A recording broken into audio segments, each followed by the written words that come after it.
Hello दोस्तों, नमस्कार। मैं जय वर्मा एटा एडवांस क्लासेस में आप सभी लोगों का स्वागत करता हूं। उम्मीद करता हूं आप और आपका परिवार आनंदमय होगा। तो आज हम अपना अगला जो पॉलिटी का धुआं धुआं सीरीज है उसी का अगला लेक्चर लेके आए हैं और ये लेक्चर नंबर 7 है। इसमें हम आज जो बात करेंगे वो करेंगे हमारे संविधान की जो प्रस्तावना है उसको लेकर, उसमें बात करेंगे कि प्रस्तावना क्या है। ठीक, तो देखते हैं आज हम प्रस्तावना की बात करें। उससे पहले कुछ हम आपको इंफॉर्मेशन देना चाहते हैं, वो आपको बता रहे हैं जो हमारे ऑफलाइन बैचों को लेकर होगी। देखिए, मॉर्निंग में 7 से 10 बजे तक ये हमारा आरओ, एआरओ, पीसीएस को लेकर बैच आरंभ है जो अभी ऑफलाइन में चल रहा है। उसके बाद 9 बजे से 12 बजे तक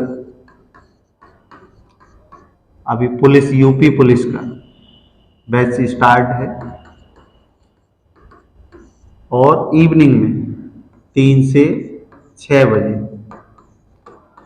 भी पुलिस का ऑफलाइन बैच आरंभ है।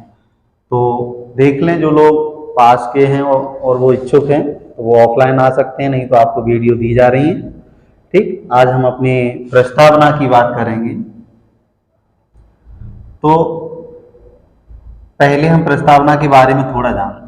देखो, ये वही प्रस्तावना है जिसे हम हमारे जो जेएलएन साहब थे, जेएलएन जी थे, उन्होंने संविधान सभा हमने पढ़ाई थी आपको, संविधान सभा, उसकी जो तीसरी बैठक थी 13 दिसंबर 1946, उस दिन हमारे जेएलएन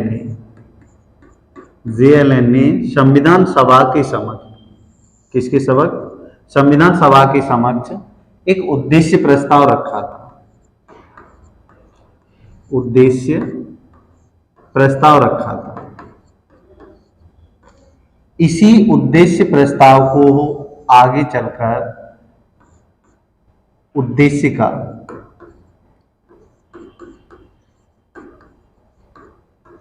का रूप दे दिया गया, जो हमारे संविधान का क्या है? आधार। ये वही प्रस्तावना है, वो उद्देश्य प्रस्ताव था जब जेएलएन ने संविधान सभा के समक्ष रखा था और संविधान सभा जो लोग बना रहे थे उन लोगों से इस जो संविधान सभा बनाई गई उसका उद्देश्य पूछा था। फिर आगे चलकर इसकी रिपोर्ट 22 जनवरी 1947 को आई थी। 22 जनवरी 1947 को जो रिपोर्ट आई थी उसमें कहा गया था कि हम भारत को किस किस रूप में देखना चाहते। तो ये वही प्रस्तावना है, वही उद्देशिका थी। जो उद्देश्य प्रस्ताव रखा था वही उद्देश्य प्रस्ताव बाद में उद्देशिका का रूप धारण कर लेती है। और अब ये उद्देशिका है वो भारत को किस रूप में वर्गीकृत करना चाहती है, मतलब इस उद्देशिका का भारत के संदर्भ में क्या महत्व है और संविधान के संदर्भ में क्या महत्व, मतलब ये उद्देशिका भारत को किस रूप में देखना चाहती है। तो देखो, अभी हम इसके बारे में बात करेंगे। तो सबसे पहले तो हम थोड़ा आपको बता दें, जो उद्देशिका शब्द है इसके अन्य नाम क्या? इसे हम इंग्लिश में बोलें तो प्रीएम्बल कहते हैं, प्रीएम्बल कहते हैं। हिंदी में इसे प्रस्तावना, उद्देशिका, उद्देशिका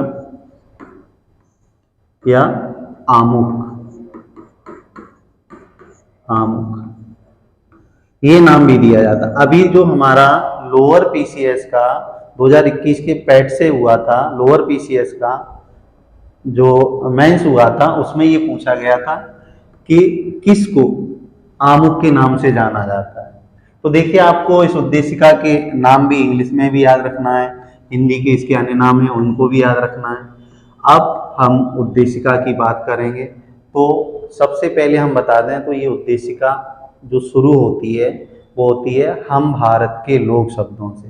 तो इसमें देखो जो शब्दावलियां बताई गई हैं वो हमारे पूरे संविधान का आधार है, पूरे संविधान का आधार है। ये देश का हम भारत के लोग, भारत को एक संपूर्ण प्रभुत्व संपन्न समाजवादी पंथ निरपेक्ष लोकतंत्रात्मक गणराज्य बनाने के लिए तथा उसके समस्त नागरिकों को सामाजिक आर्थिक राजनीतिक न्याय, अब ये 3 प्रकार के न्यायों की बात की गई। उसके बाद 5 प्रकार की स्वतंत्रताओं की बात की गई है, विचार, अभिव्यक्ति, उपासना, धर्म, ये हमारी 5 प्रकार की स्वतंत्रताएं हैं। और उसमें जो 2 प्रकार के प्रतिष्ठा अवसर की समानता, प्रतिष्ठा और अवसर की समता प्राप्त कराने की, ठीक है। तो ये हमारे कुछ प्रस्तावना के बिंदु हैं, इन बिंदुओं को आपको देखना है बहुत अच्छे से। उसके बाद उन सब में व्यक्ति की गरिमा, राष्ट्र की एकता और अखंडता की बात की गई है, व्यक्ति की गरिमा, राष्ट्र की एकता और अखंडता की भी बात की गई है कि हमारा भारत एक, मतलब भारत के लोगों में जो भाईचारा वो एकता है और भारत हमारा अखंड है, उसकी भी बात की गई है। तो इस प्रस्तावना का जो मूल सार है, मूल तत्व है, वो ये है कि भारत में जो विविधताएं हैं, जैसे भाईचारे को लेकर या व्यक्तियों की अपनी स्वतंत्रताओं को लेकर या व्यक्तियों के न्याय की, उसकी बात की करती है, ठीक है। तो देखते हैं प्रस्तावना। सबसे पहले अगर हम बात करें, अभी प्रस्तावना के अन्य नाम हमने आपको बता दिए हैं, तो उसको और एक बात और बता दूं आपको, ये नोट डाउन जैसे मैंने किया है आपको उसी तरह से नोट डाउन कर लेना है, ठीक। आज देखो हम प्रस्तावना की बात करें, ये वही प्रस्तावना है जब अम्बेडकर जी ने उद्देश्य प्रस्ताव रखा था, तो उसी उद्देश्य प्रस्ताव को बाद में उद्देशिका का रूप दे दिया गया है। तो इस प्रस्तावना का जो स्रोत है वो क्या माना जाएगा, सबसे मतलब प्रमुख स्रोत माना जाएगा वो 13 दिसंबर 1946 का 13 दिसंबर 1946 का JLN द्वारा रखा गया उद्देश्य प्रस्ताव, वही इस प्रस्तावना का क्या बना है, स्रोत बना है, वही क्या बना है, स्रोत बना है। लेकिन अगर हम बात करें तो इसका विचार, इसका जो विचार है, विचार वो हमने कहां से लिया है, USA से लिया है। मतलब पहले ही शब्द हम भारत के लोग, वो भी हमने कहां से लिया है, पहला जो हमारा पैरा है इसका, वो भी हमने कहां से लिया है, USA से लिया है। और ये मेन स्रोत ये हो गया, उसके अलावा USA से जो विचार लिया है वो भी हो जाएगा। और क्या नाम है, ये देखो इन दोनों को देख लेना आप, इन दोनों को ही याद रखना, ठीक है, कि इसकी स्रोत क्या है, स्रोत यही है, मेन स्रोत ये है। उसके बाद वहां से विचार भी ले लिया है और ऑस्ट्रेलिया से इसकी भाषा भी ले ली, तो वो भी एक स्रोत टाइप का रहता है। अब इस प्रस्तावना को लेकर कई विवाद हुए हैं, इन विवादों में सुप्रीम कोर्ट ने अलग अलग निर्णय दिए हैं। कब इस प्रस्तावना को संविधान का अंग माना गया है, कब इस प्रस्तावना को संविधान का अंग नहीं माना गया है, और कुछ व्यक्तियों ने भी इसको अलग अलग नाम दिए हैं। जैसे हमारे गांधी जी कहते हैं कि ये हमारे सोचे हुए सपनों का भारत है, कुछ इसे संविधान का जन्म पत्री कह देते हैं, जन्म कुंडली नाम दे देते हैं, और कोई लोग इसको कहते हैं कि ये प्रस्तावना वैसे है जैसे कि मनुष्य के शरीर में आत्मा होती है, ठीक है। या कुछ लोग ऐसे भी बोल देते हैं कि देखो प्रस्तावना के बिना ये पूरा संविधान बेकार है। कैसे, कि जैसे मान के चलिए कि जब कोई मकान खड़ा करते हैं तो उस मकान के नीचे बुनियाद होती है, तो कुछ लोगों ने इसे बुनियाद भी कहा है और कुछ ही ने इसको संविधान की आत्मा भी कहा है। जैसे शरीर बिना आत्मा के बेकार है, उसी तरह संविधान है वो बिना प्रस्तावना के बेकार है, ठीक है। तो देखिए अब इसमें जो हमारा सुप्रीम कोर्ट है, एक वाद हुआ था, वाद का मतलब है कि ये सुप्रीम कोर्ट के निर्णय के तहत, ठीक है, लोगों ने याचिका दायर की है कि ये संविधान का भाग है या नहीं है। तब सुप्रीम कोर्ट ने अपने निर्णय में क्या क्या कहा है कि संविधान का अंग है या नहीं, वो 3 बातों को आपको पढ़ना है। पहला है इनरी बेरुबारी वाद, इनरी बेरुबारी,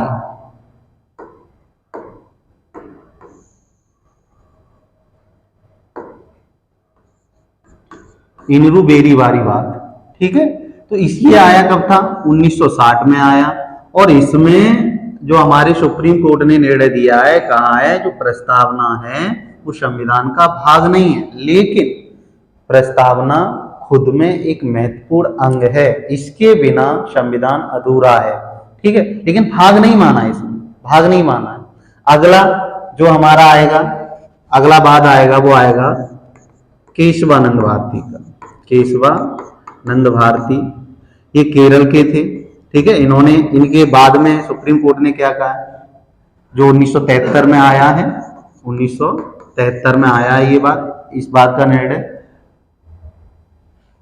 देखो, केशवानंद भारती बनाम केरल राज्य, केरल राज्य। ये केशवानंद भारती बहुत बड़े जमींदार थे केरल के, उनके ऊपर ये बात आया, 1973 में आया है। अब इसमें सुप्रीम कोर्ट कहता है हाँ ये प्रस्तावना है वो संविधान का अंग है, प्रस्तावना है वो संविधान का भाग है। अब इसी बात के तहत हमारे यहाँ इसमें क्या हुआ था, संविधान में 42वां संशोधन हुआ है, कॉन्स्टिट्यूशन अमेंडमेंट, संविधान संशोधन 1976 में।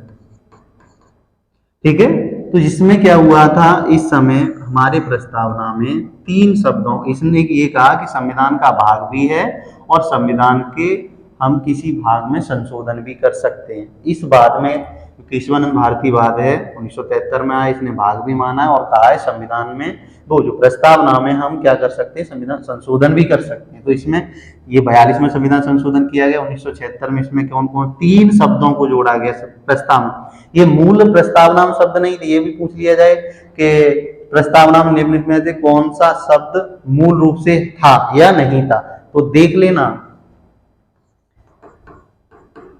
समाजवादी, पंथ निरपेक्ष, अखंडता, ये 3 शब्द हैं। ये मूल प्रस्तावना में नहीं थे, इनको कब जोड़ा गया, 42वां संविधान संशोधन 1976 में हुआ, तब इन 3 शब्दों को जोड़ा गया, समाजवादी, पंथ निरपेक्ष और अखंडता। समाजवादी का मतलब है समाज के हर वर्ग के हितों को ध्यान में रखा जाना। पंथ निरपेक्ष का मतलब है कि भारत का या संविधान का कोई एक धर्म नहीं है, यहाँ पे सभी धर्म बराबर हैं। और अखंडता का मतलब है हमारा भारत अखंड है, टूटने योग्य नहीं है। ठीक, ये है। अगला बात एसआर बोम्मईवाद, एसआर बोम्मईवाद। इसमें देखिए, एसआर बोम्मईवाद की बात करें तो इसमें सुप्रीम कोर्ट ने क्या किया है, इसको अभिन्न अंग माना है, इसको अभिन्न अंग माना। देखो यहाँ पे अभिन्न अंग माना है, तो इन चीजों को ध्यान रखना है। जो हमारा पहला इनिरु बेरुवारीवाद था उसमें भाग नहीं माना है, केशवानंद भारती वाले वाद में भाग मान लिया है, लेकिन यहाँ तो ये कह दिया कि इसके बिना सारा संविधान बेकार है, इसके बिना सारा संविधान बेकार है, और इसको क्या मान लिया, अभिन्न अंग मान लिया। ठीक, अब देखो तुमसे यही पूछ सकता है कि इनिरी बेरुवारीवाद कब आया था, केशवानंद भारती वाद कब आया था, और बोम्मईवाद बना ये कब आए थे, ये बाद थे, इनके निर्णय कब दिए गए हैं। तो देखो इनकी ये सन भी याद रखनी है आपको, ठीक है, सन भी याद रखनी है। अब देखते हैं,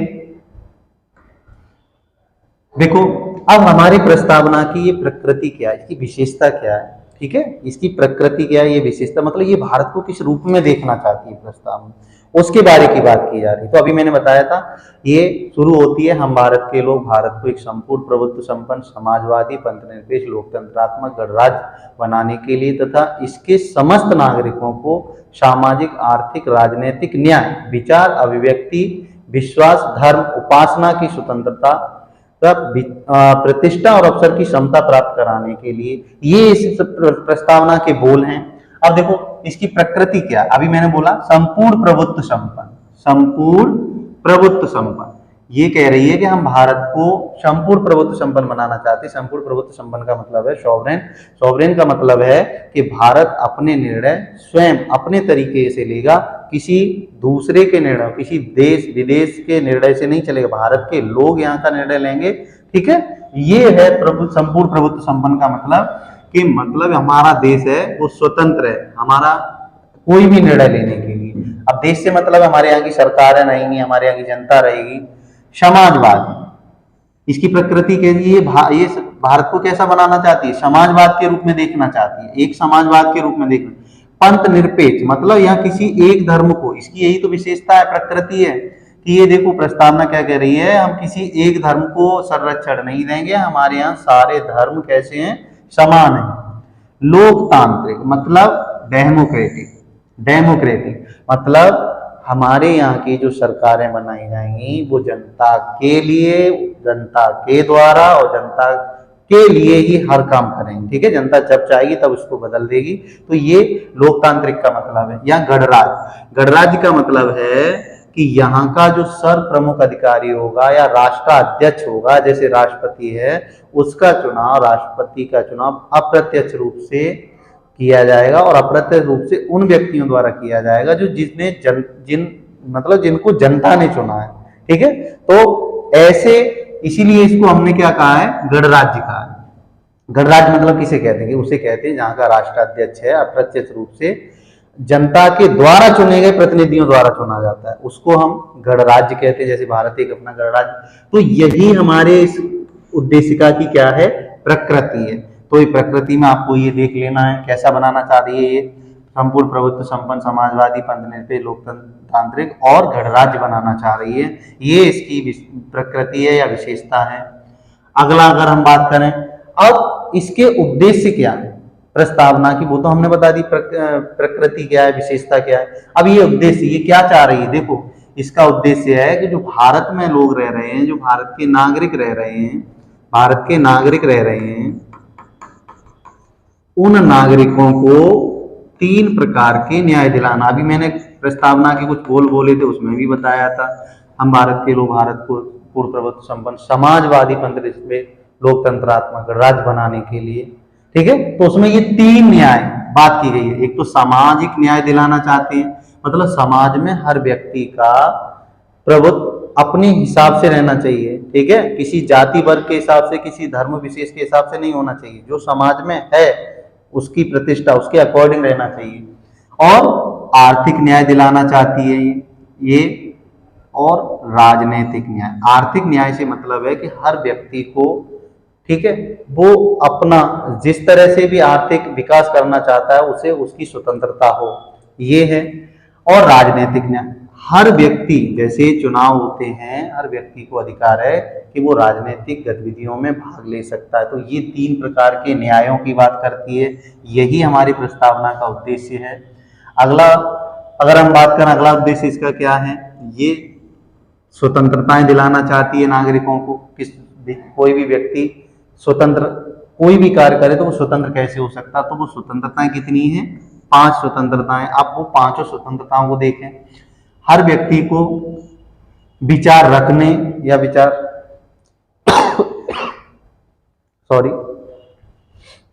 विचारों की स्वतंत्रता है।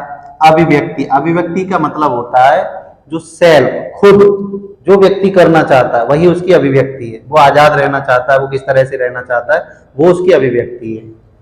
तो ये पहली स्वतंत्रता क्या देना चाह रही है, विचारों की स्वतंत्रता देना चाह रही है। दूसरी अभिव्यक्ति की स्वतंत्रता देना चाह रही है। तीसरी विश्वास, विश्वास कि हम किस धर्म में विश्वास करते हैं, किस देवता में विश्वास करते हैं, ये हमारी अपने ऊपर रहेगा, ठीक है, ये हमारा अपना रहेगा। ये भी विश्वास, ये भी क्या है, हमारी स्वतंत्रता है।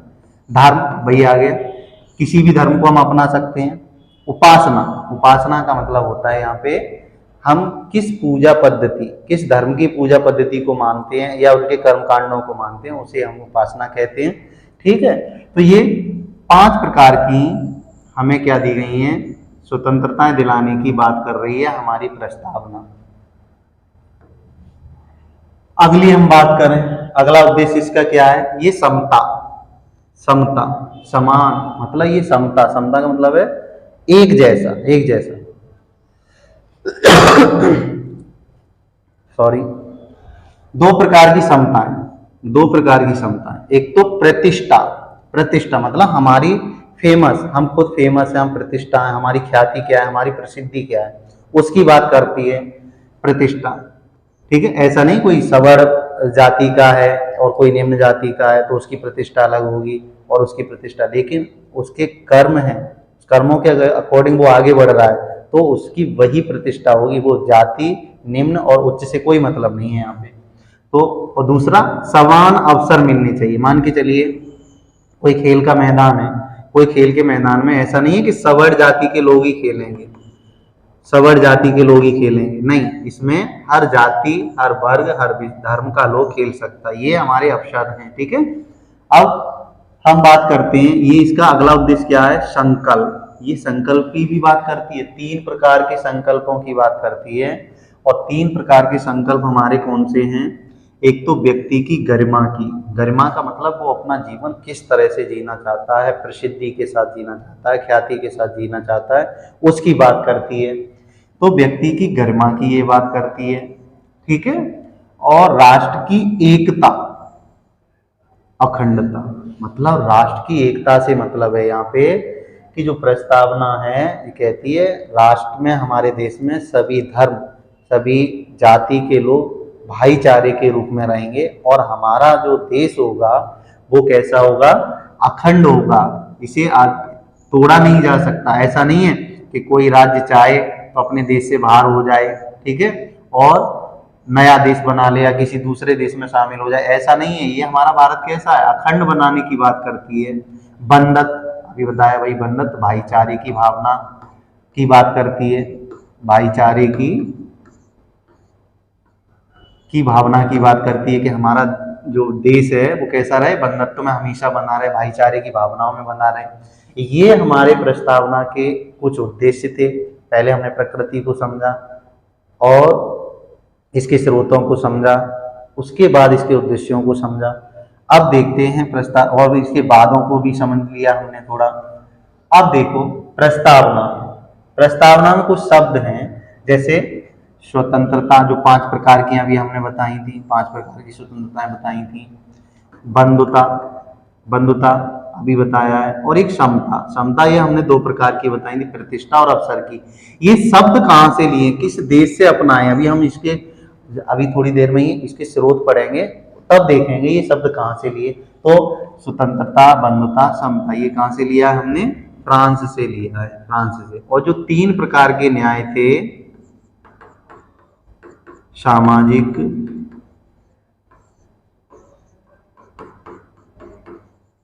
आर्थिक, राजनीतिक, ये हमने कहां से लिए हैं, ये रूस या सोवियत संघ, उस समय इसको नाम क्या दिया गया था, सोवियत संघ, ठीक। देखो प्रस्तावना में वैसे पढ़ाने के लिए ज्यादा कुछ था नहीं, लेकिन फिर भी हमने इसके वो हर बिंदु को बता दिया जो आपके लिए क्वेश्चन बन सकता है। अब यहाँ से आप चाहे पीसीएस के लिए इसका यूज कर लेना, और किसी भी एग्जाम, किसी भी भारत के किसी भी एग्जाम में इसका प्रयोग कर सकते हैं, मतलब आपके काम आ सकता है। तो देखिए ये हमने बता दिया। अब हम शायद है कि अपना अगला जो टॉपिक पढ़ेंगे, हाँ उससे पहले कुछ देखो, ये प्रस्तावना के कुछ कथन हैं, प्रस्तावना के बारे में कुछ वक्तव्य बोले गए हैं उनके बारे में। जैसे इसे किसने, ये प्रस्तावना हमारे स्वप्नों का एक भारत है, अभी मैंने शुरुआत में बताया था, ये किसने कहा है, ये गांधी जी कह रहे हैं कि जैसा भारत हम देख रहे थे, जैसा भारत हम अपने विचारों में देखा करते थे, सपनों में देखा करते थे, प्रस्तावना उसी की एक झलक है, ठीक है। तो प्रस्तावना क्या है, हमारे स्वप्नों का भारत है। सॉरी, देखिए प्रस्तावना हमारे दीर्घकालीन स्वप्नों का विचार है। ये कौन कहते हैं, अल्लादी कृष्ण स्वामी अय्यर, ठीक है, अल्लादी कृष्ण स्वामी अय्यर कहते हैं। संविधान, प्रस्तावना हमारे संविधान की जन्मपत्री या जन्म कुंडली किसने कहा है, के.एम. मुंशी ने कहा है, इसे के.एम. मुंशी ने कहा है। तो ये कुछ कोटेशन आपको याद रखने हैं, वैसे कोटेशन और भी हैं लेकिन उनसे आपको ज्यादा देना देना नहीं है, बस इतने कोटेशन याद रखना। अब हम प्रस्तावना के साथ साथ ही अपना अगला टॉपिक स्टार्ट करेंगे कि भारतीय संविधान के स्रोत क्या है, मतलब अब तक तो हम पढ़े पढ़े थे थोड़ा संविधान का वो उसका प्रस्तावना का स्रोत, अब पूरे संपूर्ण संविधान का स्रोत क्या है, मतलब हमने अपने संविधान को बनाया है वो क्या हम भारतीयों की उपज है, क्या हम भारतीयों की उपज है, या हमने विदेशों से इसके कुछ तत्वों को अपनाया है, उसके बारे में बात करेंगे। तो देखो इसका एक रीजन रहता है कि वास्तव में संविधान है हमारा उधार का थैला है, नहीं ऐसा कुछ नहीं है। देखो उस समय की परिस्थितियां अलग थी, बहुत जल्दी हम लोगों को मतलब आज़ादी ऐसे इस तरह किस हालातों में मिली थी, उन हालातों में अपनी उपज से संविधान बनाना इतना आसान नहीं था, क्योंकि बहुत वक्त का कम था और जल्दी संविधान बनाना था जल्दी। तो इसलिए हमारे संविधान सभा के सदस्यों ने बाहर के लगभग 60 देशों का क्या किया है, 60 देशों के संविधान का अध्ययन किया है। ठीक है, 60 देशों के संविधानों का अध्ययन किया है और अध्ययन करने के बाद वो उनको जो चीज हमारे भारत के लिए सुइटेबल लगी, हमारे भारत के लिए अच्छी लगी, वो वहां से उठा लाए और हमारा जो संविधान बन रहा था उस संविधान में जोड़ दी। तो उन्हीं संविधान में हम अगर बात करेंगे तो आगे देखो, सबसे पहले एक बात बता दें स्रोतों में, तो इस संविधान का जो हमारा संविधान है, वर्तमान का संविधान है, उस संविधान में सबसे ज्यादा जो बड़ा भाग है वो कहां से लिया है, सबसे अधिक भाग लिया है वो हमने कहां से लिया है, जो हमारा 1935 का भारत शासन अधिनियम था उस भाग से हमने अपने संविधान में 75% हिस्से को अपना लिया। ये वही भाग है जो अधिनियम है जो हमने आपको भारतीय संविधान के विकास के समय पढ़ाया था। ठीक है, तो इसी कारण इस अधिनियम को, इसी कारण 1935 के अधिनियम को मिनी संविधान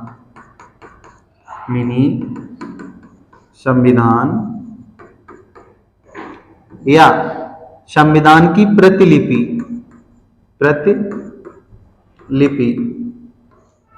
भी कहा गया। किसको? 1935 के अधिनियम को क्या कहा गया है, मिनी संविधान कहा गया है या प्रतिलिपि। क्यों? क्योंकि सबसे बड़ा भाग हमने यहीं से अपनाया संविधान का। ठीक है,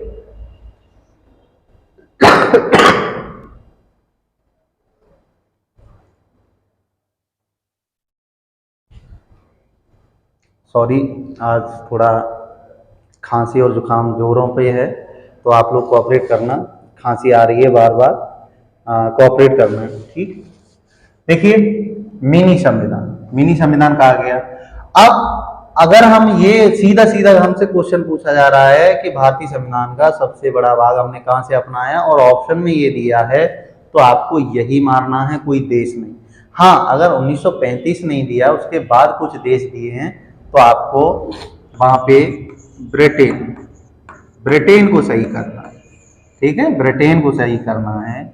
यहां से भी हमने काफी हिस्सा लिया है। तो देखो संविधान की शुरुआत करने से पहले हम कुछ देशों से बता दें थोड़ा सिनेरियो में, जैसे ब्रिटेन से हम मेन फैक्ट बता देंगे। यहां से क्या क्या लिया है, संसदीय व्यवस्था या प्रणाली, जो हमारी संसद है वो संसदीय टाइप है, एक अध्यक्षात्मक होता है और एक संसदीय टाइप होता है। उसमें संसदीय प्रणाली है वो हमने कहाँ से ली है, ब्रिटेन से ली है। उसके बाद इसमें जो हम बात करेंगे एकल नागरिकता, मतलब संपूर्ण भारत की एक ही नागरिकता होगी। हमारे यहाँ न राज्यों की अलग नहीं होगी, जैसे अमेरिका में होता है। अमेरिका में राज्यों की नागरिकता अलग है और वहाँ के केंद्र की नागरिकता अलग है। नहीं, हमारी जो नागरिकता होगी वो केवल भारतीय नागरिकता और एकल नागरिकता होगी। दूसरा, द्विसदनीय व्यवस्था।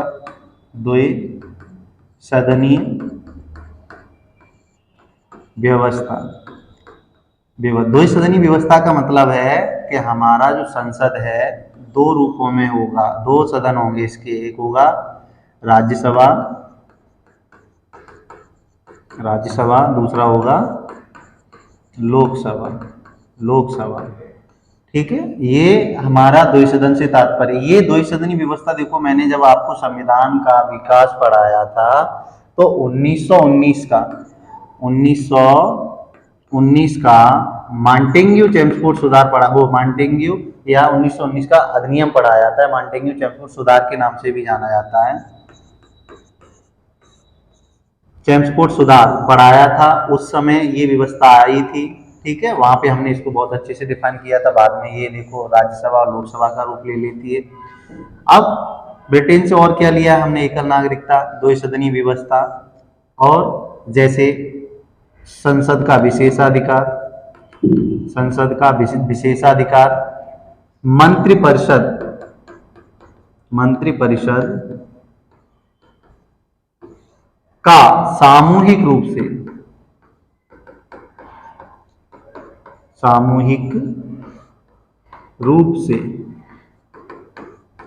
लोकसभा के प्रति उत्तरदायी होना, के प्रति उत्तरदायी होना। ये भी हमने कहां से लिए हैं, ब्रिटेन से ही लिए हैं। और भी हमारे रहते हैं, वो भी हमने कहां से लिए हैं, ब्रिटेन से। लेकिन आपको केवल और केवल अधिकांशतः याद रखना है, वो यहां से ये याद रखना है, एकल नागरिकता याद रखनी है, और मंत्रिपरिषद का रखना द्विसदनीय व्यवस्था, ठीक है। और बाद बाकी के हम जो देख लेंगे, आपका नोट्स वैसे ही मिलेगा। अगली अगर हम बात करें, वो है अमेरिका, यूएसए। यूएसए यहाँ से क्या क्या लिया है थोड़ा ही थोड़ा बताएंगे, बाद बाकी का आपको नोट्स में बता देंगे, जो अभी हमने नोट डाउन किया है इस पे उसमें बता देंगे। यहाँ से अभी मैंने बताया है हम भारत के लोग, हम भारत के लोग, ये शब्द हमने यूएसए से अपनाया है।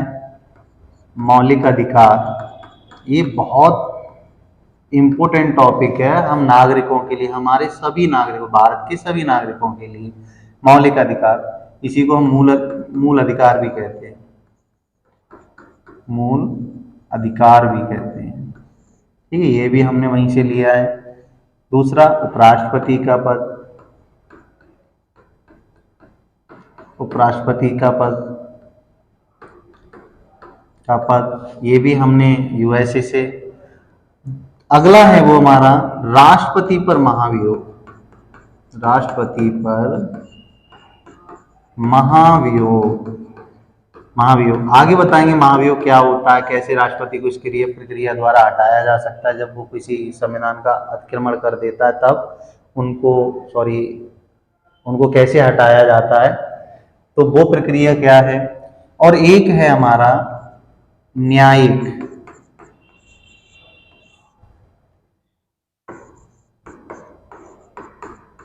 न्यायिक पुनर्वालोकन। ये क्या होता है, न्यायिक पुनर्वालोकन होता है मतलब कि हमारा जो सुप्रीम कोर्ट है, किसी भी जैसे मान लीजिए लोकसभा और राज्यसभा ने कोई कानून बनाया तो उसकी समीक्षा करना, वही क्या है न्यायिक पुनर्वालोकन। या सुप्रीम कोर्ट खुद के किसी निर्णय को पुनः देखना चाहता है, मानो कोई निर्णय दे दिया, अब वो उस निर्णय पे विचार करना चाहता है, यही विचार जो दोबारा किया जाएगा वही क्या है, न्यायिक पुनर्वालोकन है, न्यायिक समीक्षा है। वैसे इसका हमारे संविधान में अनुच्छेदों में कहीं उल्लेख नहीं है, लेकिन फिर भी इसको क्या करते हैं हम, न्यायिक पुनर्वालोकन को आर्टिकलों में कुछ देखते हैं, ठीक है। लेकिन संविधान के किसी आर्टिकल में इसको वर्णित नहीं किया गया है।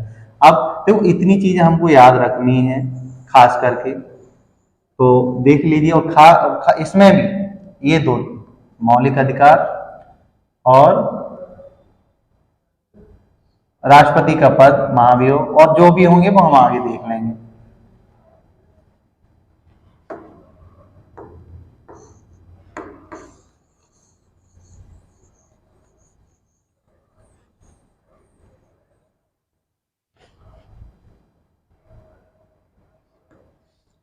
देखिए अब अगर हम बात करें तो ऑस्ट्रेलिया रहेगा हमारा, ऑस्ट्रेलिया थोड़ा थोड़ा बता दे रहे हैं। ऑस्ट्रेलिया, यहाँ से मैंने बताया था आपको जो संविधान की वो प्रस्तावना की भाषा की भाषा। संयुक्त बैठक, जो हमारे संसद की संयुक्त बैठक हो जाती है कभी कभी झगड़ा हो जाने पर, तो संयुक्त बैठक। और समवर्ती सूची, समवर्ती सूची ये हमने ऑस्ट्रेलिया से अपनाया है। आयरलैंड,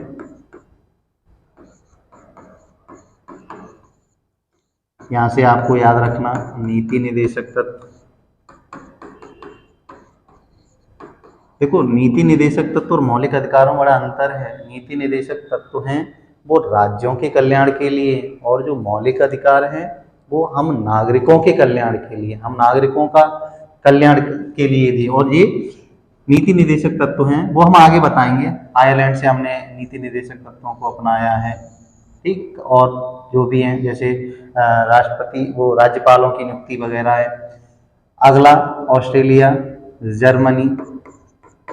जर्मनी यहाँ से आपातकालीन शक्तियों की बात की गई है, आपातकालीन शक्तियों की बात की गई है। वो कहाँ से लिया, लेकिन ध्यान रखना एक शक्ति, जैसे 3 प्रकार की शक्तियां हैं हमारी आपातकालीन, जिनमें 352, 356 और 360 अनुच्छेदों का प्रयोग किया जाता है। जो 360 वित्तीय आपात की शक्ति है, वित्तीय आपात की शक्ति हमने जर्मनी से नहीं ली है, ये इस बात का ध्यान रखना, ये जर्मन से हमने नहीं लिया है। कौन सा वित्तीय आपात हमने जर्मनी से नहीं लिया है। फिर ये हमने अपनाया है यूएसए से। और जो शेष 2 शक्तियां हैं राष्ट्रपति शासन और राष्ट्रीय आपात, वो हमने कहाँ से अपनाया है, जर्मन से अपनाया है। ये ध्यान रखना, ये वाला वित्तीय आपात हमने जर्मनी से न लेकर कहाँ से लिया है, यूएसए से लिया है। अब अगला रहता है हमारा दक्षिण अफ्रीका। दक्षिण अफ्रीका, यहां से हमने क्या किया है, संविधान में जो हम संशोधन करते हैं, जैसे अभी हमने कई बार बोला होगा, नवीं अनुसूची से हमने बोलना स्टार्ट किया होगा कि नवीं अनुसूची प्रथम संविधान संशोधन 1951 द्वारा संविधान में जोड़ी गई। तो देखो ये संविधान संशोधन शब्द है वो हमने कहाँ से लिया है, वो दक्षिण अफ्रीका से लिया है। सीए कॉन्स्टिट्यूशन अमेंडमेंट शब्द कहाँ से लिया है, दक्षिण अफ्रीका से लिया। एक रह गया हमारा कनाडा। कनाडा, ठीक है। तो कनाडा से जो हमने लिया है वो संघात्मक व्यवस्था, संघात्मक व्यवस्था को हमने कहां से अपनाया है, कनाडा से। अब आपको एक नोट्स के टाइप में देखो, इसको देखना है, जिस तरह से आपको नोट्स बनाना है उस हिसाब से देखना है, ठीक।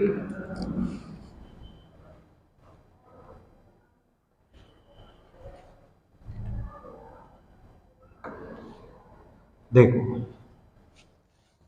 ये संविधान के स्रोत, ठीक है। संविधान भारतीयों की मूल उपज है। मैंने पहले ही बताया था कि हमारा संविधान वास्तव में भारतीयों की मूल उपज नहीं है।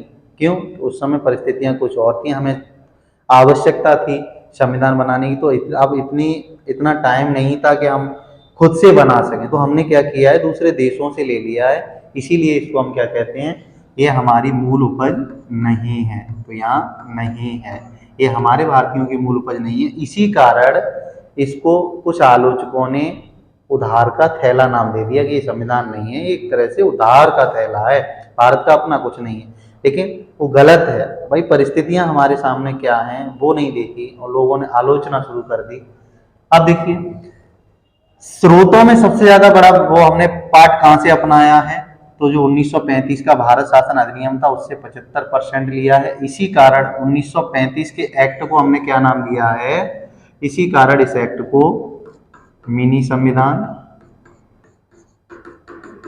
पीछे बताया है ये मिनी संविधान या प्रतिलिपि, प्रतिलिपि कहा है, ठीक। अब देखें, अब देशों को देखेंगे हम। देखिए कुछ देश एवं उनसे लिए गए प्रावधान, मतलब कौन कौन से तत्वों को लिए हैं, थोड़ा फास्ट देख लेंगे। अभी हम सारा समझा चुके हैं, कोई प्रॉब्लम नहीं है। अब आपको नोट से इस तरह से तैयार करना है। देखो ब्रिटेन से अभी मैंने बताया था आपको, संसदीय व्यवस्था को लिया है, विधि का शासन लिया है, एकल नागरिकता को अपनाया है, द्विसदनी प्रणाली को अपनाया है, जो हमारा कैग है, ठीक है, भारत का नियंत्रण प्रणाली का परीक्षा अधिकारी है, इसको भी लिया है। संयुक्त जो सॉरी लोकसभा के प्रति उत्तरदायित्व वो भी लिया है। और कलेक्टर, ये कलेक्टर का जो पद है वो भी हमने कहां से लिया, अमेरिका सॉरी ब्रिटेन से लिया। तो ये आपको याद रखने वाली बात आपकी ये, और ये रहता है अधिकांशतः आपके अच्छे से पूछे जाते हैं। बाद बाकी का बहुत सारा लोकसभा को हमने पीछे बता दिया है, थोड़ा समझा दिया है। अमेरिका से देखो हमने क्या क्या अपनाया, प्रस्तावना का जो विचार था, हम भारत के लोग, वो शब्द हमने बोले थे, हम भारत के लोग, वो यही है। विचार कहाँ से ले लिया, मौलिक अधिकार या मूल अधिकार कहाँ से लिए हैं। न्यायिक व्यवस्था, देखो अधिकांशतः न्यायिक व्यवस्था है वो हमने अमेरिका की ही अपनाई है। उपराष्ट्रपति का पद, राष्ट्रपति पर महाभियोग प्रक्रिया बताएंगे आगे, जब राष्ट्रपति को पढ़ाएंगे तब इस प्रक्रिया को बताएंगे। आपको इस तरह से नोट्स तैयार करना है, आप इतना ही बहुत है आपके लिए। अगला आयरलैंड, आयरलैंड देखो अभी अभी हमने बताया है, यहाँ से क्या क्या लिया है, नीति निर्देशक तत्वों को, राष्ट्रपति की जो निर्वाचन पद्धति है, राष्ट्रपति की जो निर्वाचन पद्धति है उसको अपनाया। निर्वाचन पद्धति क्या होती है वो आगे बताएंगे प्रक्रिया। और जो राज्यसभा में 12 सदस्यों को राष्ट्रपति द्वारा मनोनीत किया जाता है 4 क्षेत्रों से, वो भी हमारे कहाँ से लिया है, हमने आयरलैंड से ही लिया है। शायद हम समझाते समय हमने यहाँ पे उनको बता दिया है, राज्यपालों की नियुक्ति वो गलत है, वो कनाडा से ली गई है, तो देखना उसको।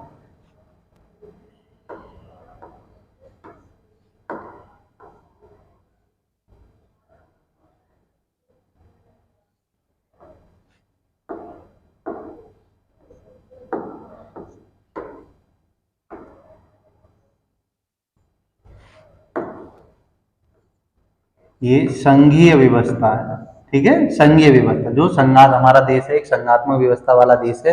ये संघीय व्यवस्था हमने कहां से ली है, ये कनाडा से ली है।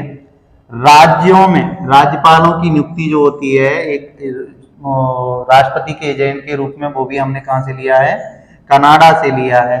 अपशिष्ट शक्ति केंद्र के पास होना, अपशिष्ट शक्ति का मतलब होता है ऐसी शक्तियां जिन पर न तो कानून राज्य बनाता है और ना ही केंद्र बनाता है, तो जो शेष शक्तियां बच जाती हैं उसे हम कहते हैं अपशिष्ट शक्ति, ठीक है, उसी को हम अपशिष्ट विषय या शक्ति के नाम से जानते हैं। ऑस्ट्रेलिया से क्या क्या किया है, ऑस्ट्रेलिया से देखो अभी हमने बताई थी एक संयुक्त बैठक, जब मान लीजिए कोई कानून बन रहा होता है उस समय एक सदन से कोई विधेयक पारित हो जाता है, दूसरा सदन इसमें पारित नहीं करना चाहता, तो दोनों में आपस में टकराव हो जाता है। उस टकराव को के समय राष्ट्रपति क्या करते हैं, अनुच्छेद 108 के तहत संयुक्त बैठक करवा देते हैं और उसकी अध्यक्षता 118 के तहत लोकसभा का अध्यक्ष करते हैं, ठीक है। तो ये संयुक्त बैठक होती है, ये हमने ऑस्ट्रेलिया से लिए। प्रस्तावना की भाषा, जो प्रस्तावना की भाषा, भाई हम भारत के लोग भारत को एक संपूर्ण प्रभुत्व संपन्न समाजवादी पंथ निरपेक्ष लोकतंत्रात्मक गणराज्य बनाने के लिए तथा उसके समस्त नागरिकों में सामाजिक आर्थिक राजनीतिक न्याय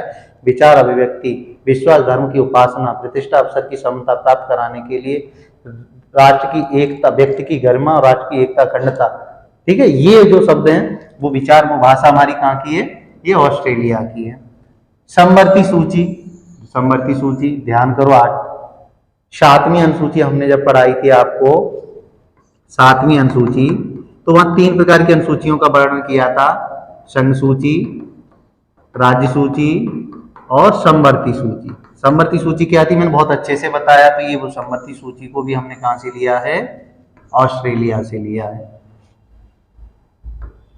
अगली अगर हम बात करें जापान, विधि द्वारा स्थापित प्रक्रिया, विधि मतलब कानून ने, विधि का मतलब होता है कानून, और उसके द्वारा जो प्रक्रिया स्थापित की गई है, जो चलाई जा रही है, वो हमने जो कानून की प्रक्रियाएं हैं वो कहां से लिए हैं, वो लिए हैं जापान से।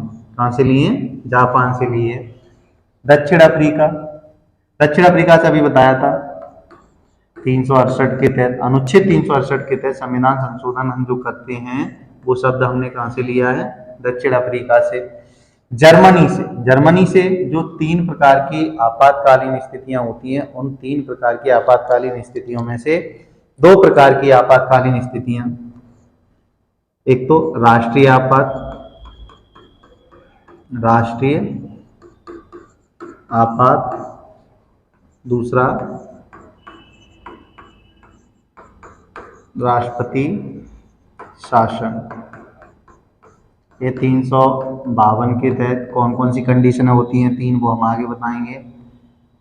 और ये 356 वाले, ये अनुच्छेदों के तहत जो लगाई जाती हैं देश में, ये वो आपातकालीन स्थितियां। लेकिन अभी हमने बताया 360, ये